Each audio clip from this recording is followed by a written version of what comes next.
Je vais demander et continuer à demander, frapper et continuer à frapper, chercher et continuer à chercher, jusqu'à ce que j'ai un exaucement et que je trouve des réponses pour ma vie. Restez avec nous dans Jouissez de votre vie.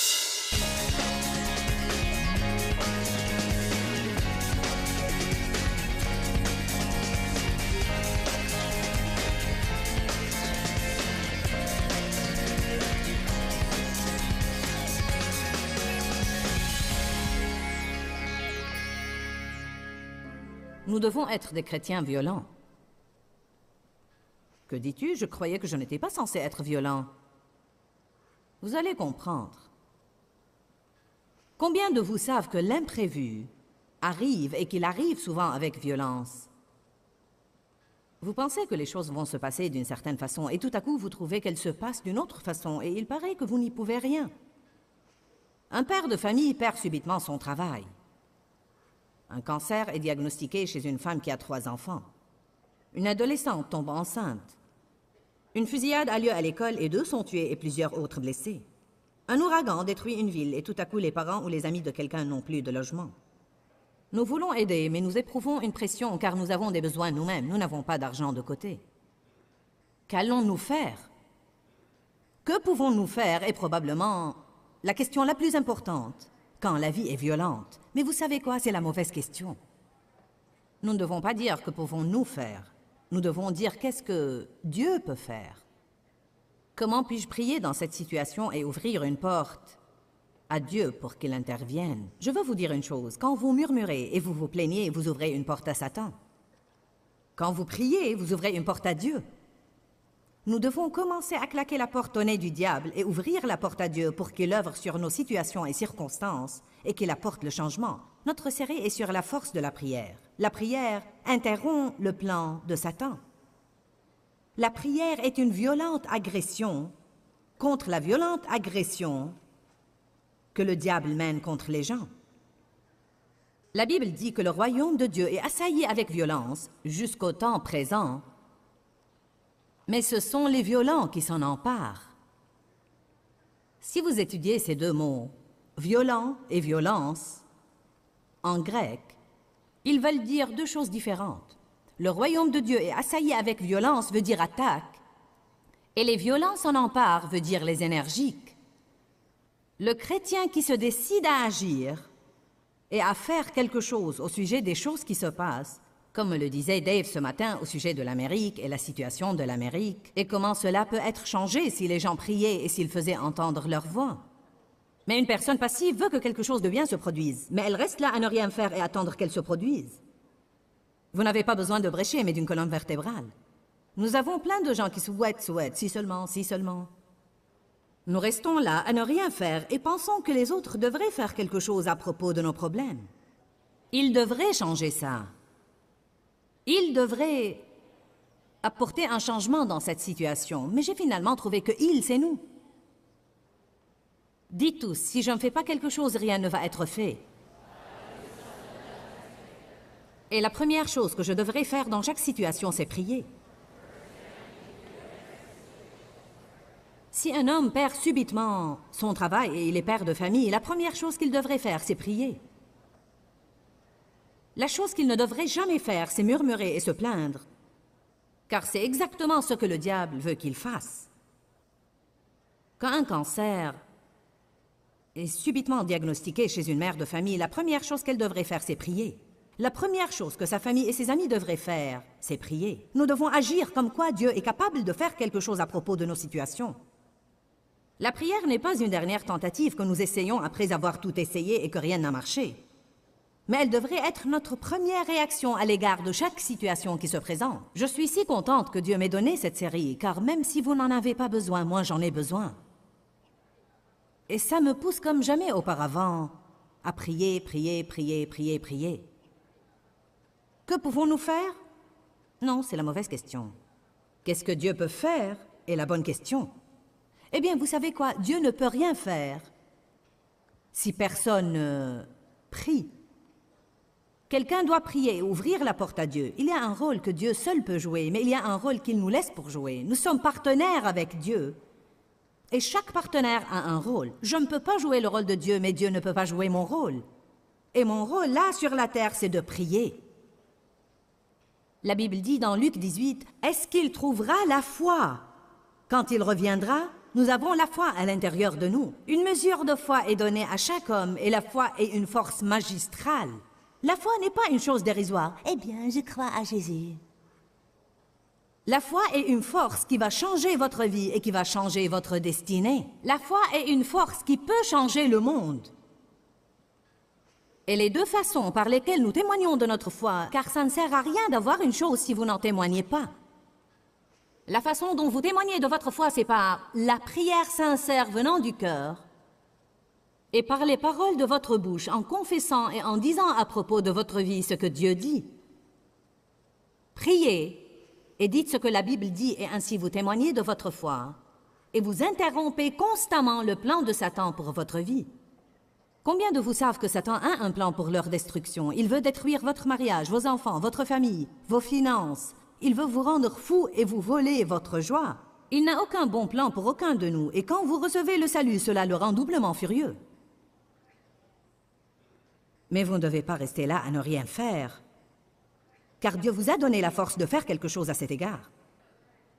Ce n'est pas une chose dérisoire que nous ayons le nom de Jésus qui est au-dessus de tout nom, et qu'au nom de Jésus, tout genou fléchisse. Et aussi sûr que 2 et 2 font 4, il y aura certains qui vont dire « J'ai prié pour beaucoup de choses et ça n'a pas marché ». Cessez de vous inquiéter à propos des prières qui n'ont pas été exaucées et priez jusqu'à ce que vous commenciez à voir des choses se réaliser. M'avez-vous entendu? Dieu m'a mis à cœur de vous le dire aujourd'hui, car je sais qu'il y a des gens qui pensent « Eh bien, j'ai prié et je ne vois aucun changement ». Ne vous inquiétez pas à cet égard, ne soyez pas découragés par un échec. Dites plutôt « Je vais prier jusqu'à ce que je vois un changement ». Et alors, Dieu, soit que tu vas exaucer mes prières, soit que tu vas te lasser de me voir devant toi, parce que je vais continuer jusqu'à ce que je voie l'exaucement, car il se trouve que je crois que tu es un Dieu fidèle, et je sais que je ne peux pas m'aider moi-même, mais je sais que rien ne t'est impossible, alors je ne vais pas me taire. Je vais demander et continuer à demander, frapper et continuer à frapper, chercher et continuer à chercher, jusqu'à ce que j'ai un exaucement et que je trouve des réponses pour ma vie. Savez-vous ce qu'est notre plus grand problème? Nous laissons tomber trop facilement. Si nous ne prenons pas une réponse tout de suite, nous partons la queue basse et filons et pleurnichons quelque part. La Bible dit « Ne vous lassez pas de faire le bien » et prier, c'est faire le bien. Ne vous lassez pas de faire le bien, car au temps convenable, vous moissonnerez si vous ne relâchez pas. Quand une personne relâche, elle laisse tomber et elle renonce. Je ne vais pas renoncer, et je vais vous montrer certaines personnes dans la Bible ce soir qui ont refusé de renoncer. Allez à Jean chapitre 14. En vérité, je vous le dis, celui qui croit fermement en moi sera lui-même capable de faire les œuvres que je fais, et il fera même de plus grandes que celles-là, parce que je m'en vais au Père. Quel genre de déclaration est-ce? Jésus a dit, « Si vous croyez en moi, vous ferez des choses plus grandes que celles que j'ai faites. » Comment ceci est-il possible? Comment pourrions-nous faire des choses plus grandes que celles qu'il a faites? Je vais vous dire comment. Car Jésus n'était là dans son ministère sur terre que 3 ans. Ça fait 25 ans déjà que je prêche l'Évangile. Et beaucoup de vous ont reçu le salut depuis longtemps. Et il était une seule personne. Fils de Dieu, fils de l'homme. Mais il était un seul homme dans un seul corps, et il ne pouvait être que dans une place à la fois, et nous sommes nombreux. Il était le premier-né de toute créature, et nous, en tant que corps de croyants, nous pouvons faire plus de choses, des choses plus grandes, des choses plus profondes que celles que Jésus a faites si nous croyons fermement en lui et si nous apprenons à nous servir de son nom. Jésus est venu sur terre comme un exemple. Il est venu nous montrer comment vivre, et nous sommes censés prendre le flambeau qu'il nous donne et continuer à le porter. Tout ne s'est pas terminé avec son départ. Cela venait juste de commencer, messieurs, dames. Amen. L'Église est en train de s'échauffer. Elle sommeillait plutôt dernièrement, mais nous essayons de la réveiller pour que les justes se tiennent debout et prennent leur place légitime dans la société et agissent comme étant de puissants hommes et femmes de Dieu. Amen. Voici, je vous donne le pouvoir de marcher sur les serpents et les scorpions et sur toute la puissance que l'ennemi possède, et rien ne pourra jamais vous nuire. Je me rappelle toujours comme j'étais joyeuse et comme j'étais excitée en tant que chrétienne nouvellement baptisée par le Saint-Esprit, quand j'ai commencé à écouter des messages comme quoi j'avais une autorité et une puissance, et que je ne devais pas me laisser faire et laisser le diable me marcher sur les pieds et laisser tous les autres me marcher sur les pieds toute ma vie, que j'avais une puissance et que je pouvais prier, et que Dieu interromprait le plan de Satan, et que si je suivais les voies de Dieu, qu'il me rendrait ce que Satan m'avait volé dans ma vie, et qu'il prendrait toute la honte de ma jeunesse et me donnerait une double récompense, une double bénédiction en échange. Savez-vous que la Bible nous promet que Dieu nous donnera le double pour nos troubles si nous croyons en lui? Dites, je vais prendre le double pour mes troubles.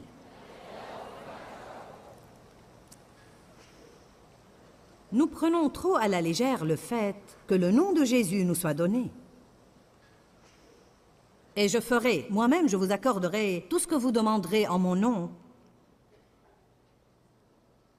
comme présentant tout ce que je suis, afin que le Père soit glorifié et loué dans et à travers le Fils. Oui, j'accorderai, moi-même je ferai pour vous tout ce que vous demanderez en mon nom, comme présentant tout ce que je suis. Quand nous prions au nom de Jésus, la Bible amplifiée dit que nous présentons à Dieu tout ce que Jésus est. Et le nom de Jésus n'est pas un petit charme magique que nous ajoutons à la fin de toutes nos prières. C'est notre droit d'entrer dans la présence de Dieu et de prier avec assurance, même quand nous ne faisons pas tout juste. Mais vous pouvez vous repentir, vous pouvez demander le pardon et vous pouvez décider d'aller dans la bonne direction. Vous n'avez pas à culpabiliser et à reculer. Je veux dire, continuez absolument à prier et à demander de Dieu avec assurance comme jamais auparavant. Amen.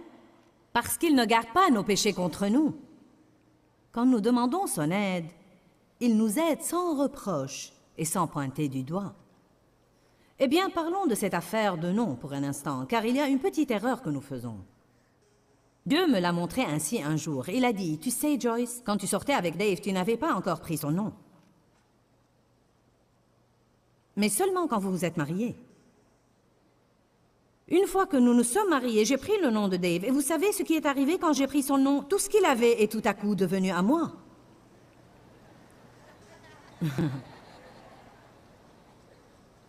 J'avais une vieille voiture à l'époque. Ou bien avais-je même une voiture? Je ne sais même plus si j'avais une voiture.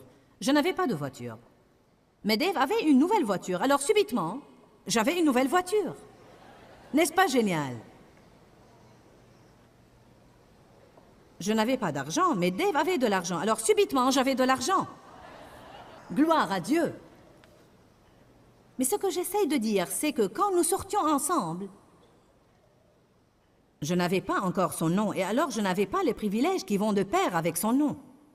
Beaucoup essayent de sortir avec Jésus et de se servir de la puissance de son nom, mais il vous faudra prendre un engagement total. Allez-y et donnez votre accord pour la vie et finissez-en. Amen. Bon, à peu près la moitié de vous l'ont compris. Nous sommes censés servir Dieu et l'aimer de tout notre cœur. Encore une fois, cela ne veut pas dire, vous savez, ne jamais faire une erreur, mais cela veut dire que nous devons nous fixer pour but d'obéir. Allez à Philippiens chapitre 2. Certains ont des domaines dans leur vie en ce moment-là où ils savent qu'ils ne sont pas obéissants. Et vous savez que vous pouvez changer ça si vous le voulez. Mais en fait, vous êtes vraiment têtu, comme une vieille mule. Vous savez, Dieu ne va pas changer d'avis et faire à votre idée. Vous allez finalement changer d'avis et faire à l'idée de Dieu. Et il vaudrait mieux que vous appreniez à plier avant de vous briser. Verset 8. Et après avoir paru comme un homme, il s'est abaissé et s'est humilié lui-même davantage, se rendant obéissant jusqu'à la mort, même à la mort de la croix. Pour obéir à Dieu, vous allez devoir mourir à certaines choses. Il ne nous demande pas d'aller à la croix et de sacrifier votre vie physique, mais il nous demande de mourir à quelques attitudes et à quelques habitudes. Il nous demande de sacrifier certaines choses qui sont dans notre vie et qui ne doivent plus y être.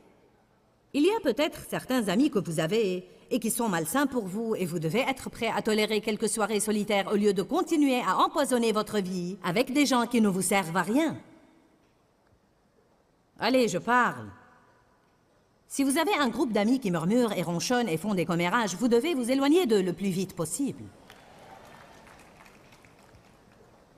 Vous feriez mieux de vous trouver un Élie et le fréquenter. Ou de vous trouver un Jean-Baptiste et de vous connecter. Amen. Arrêtez de sortir avec Judas. Je ne veux même pas avoir une personne avide comme amie. Je ne veux même pas un ami avare. Je ne veux pas avoir une relation avec une personne avare, car les mauvaises compagnies corrompent les bonnes mœurs. Je veux des gens qui vont me pousser et me faire avancer dans ma vie spirituelle, pas des gens qui vont me faire régresser. Je ne veux pas être avec des gens qui, chaque fois que je suis avec eux, me vident de toute la puissance et l'énergie que j'ai par leurs murmures et leurs enchaînements et gémissements à propos de leurs problèmes. Et nous avons tous des problèmes, j'ai des problèmes aussi. Nous ne devons pas nous réunir pour raconter nos problèmes, nous devons parler de ce que Dieu peut faire à leur égard.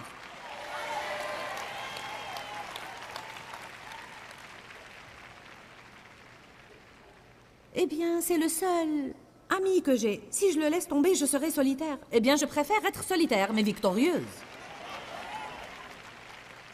En plus, quand vous êtes seul, vous arrivez à mieux connaître Dieu. Ce n'est pas une mauvaise affaire. Qui comprend qu'il doit mourir à quelques trucs pour marcher dans l'obéissance? Dieu traite avec certains au sujet de vous excuser auprès de quelqu'un et vous êtes trop têtu pour le faire. Eh bien, ce n'est pas mon tour. Je me suis excusée auprès de lui la dernière fois. Ce n'est pas juste. Trouvez-moi une écriture qui dise « Va t'excuser auprès de quelqu'un si c'est ton tour ». Allez, je vous défie de la trouver quelque part.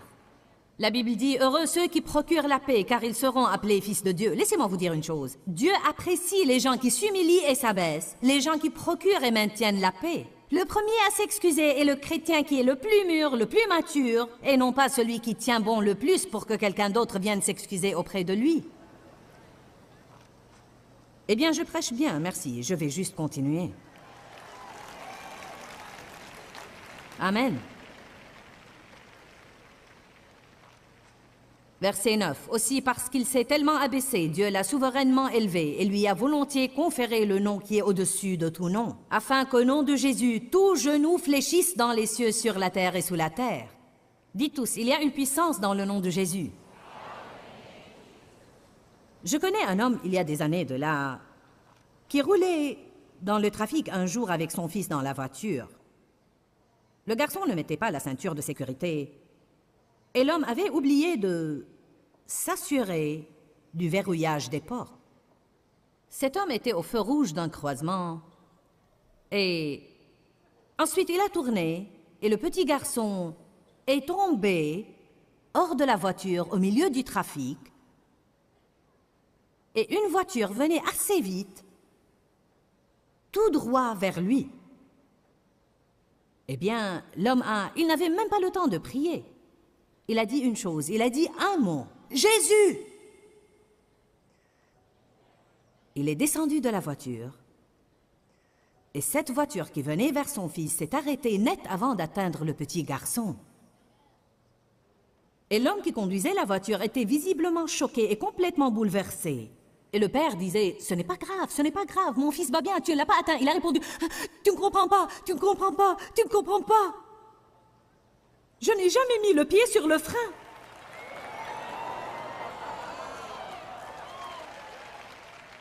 Dave dit que je raconte mal. Il a dit, je n'ai pas enlevé mon pied de l'accélérateur. Alors quand il a crié, Jésus! Il a convoqué toutes les puissances du ciel. Tout genou doit fléchir dans les cieux, sur la terre et sous la terre. Mais nous devons croire en la puissance qui est en ce nom. Ne laissez jamais le nom de Jésus être une chose que vous ajoutez à la fin de toutes vos prières. Je vous le dis, quand nous disons au nom de Jésus, quand nous prononçons le nom de Jésus, c'est juste comme... Laissez-moi vous montrer ce qui se passe. Que chacun dise Jésus.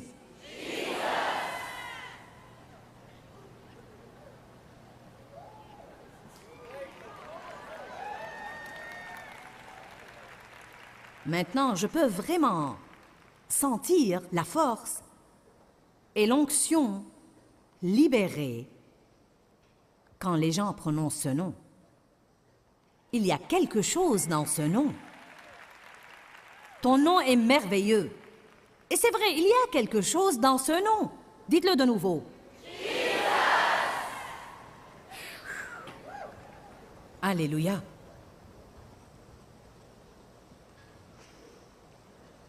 Et ce nom nous a été donné. Il a dit, je vous donne mon nom. Les gens qui travaillent avec moi aiment citer mon nom car il leur facilite les choses et les accélère. Nous avons un standard surchargé et beaucoup de standardistes. Et parfois, c'est un peu difficile de joindre la personne qu'il faut. Car elle est peut-être au téléphone, ou ceci, ou cela, ou autre chose. Mais vous savez, je n'ai aucun problème quand j'appelle. Tout le monde saute de sa chaise. Vous savez, si quelqu'un est au téléphone, « Joyce est au téléphone, Joyce est au téléphone », il raccroche et me parle. Qui aime connaître quelqu'un d'important, car à ce moment-là, vous pouvez vous servir de son nom pour vous procurer certaines faveurs. Eh bien, alléluia, nous avons le nom qui est au-dessus de tout nom et nous devons commencer à citer ce nom beaucoup plus. Car je vais vous dire une chose, l'enfer tremble à la mention de ce nom. Vous savez, au tout début de l'Église, la première Église, on n'arrêtait pas de dire aux apôtres, « Nous vous défendons de prêcher en ce nom. » Arrêtez d'utiliser ce nom. Tout le monde était dérangé du nom de Jésus, car il voyait des miracles et des signes et des merveilles et les puissances qui avaient lieu à cause de ce nom. Vous ne vous servez pas assez du nom de Jésus, et quand vous vous en servez, vous oubliez la puissance qu'il renferme. Vous l'ajoutez à la fin de vos prières, comme une chose religieuse. Nous disons « nom de Jésus, nom de Jésus ». Non, dans le nom de Jésus. Vous pouvez interrompre le plan de Satan pour votre vie. Il semble que nous vivons dans un monde violent. Il y a tellement de détresse, de mal et de douleur.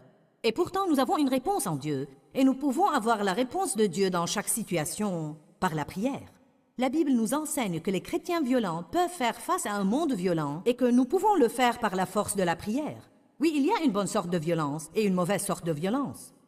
Le monde offre une mauvaise sorte de violence, mais nous pouvons libérer la force extraordinaire de Dieu dans les mauvaises situations et voir les choses s'arranger par la force de la prière. Je veux juste vous dire que je vous aime, vous m'êtes important, vous êtes important à Dieu, et Dieu a un plan extraordinaire pour votre vie.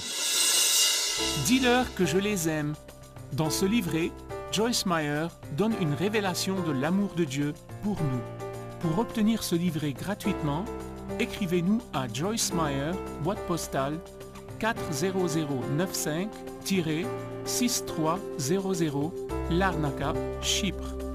Ou bien visitez notre site web www.joycemeyer.org/fr.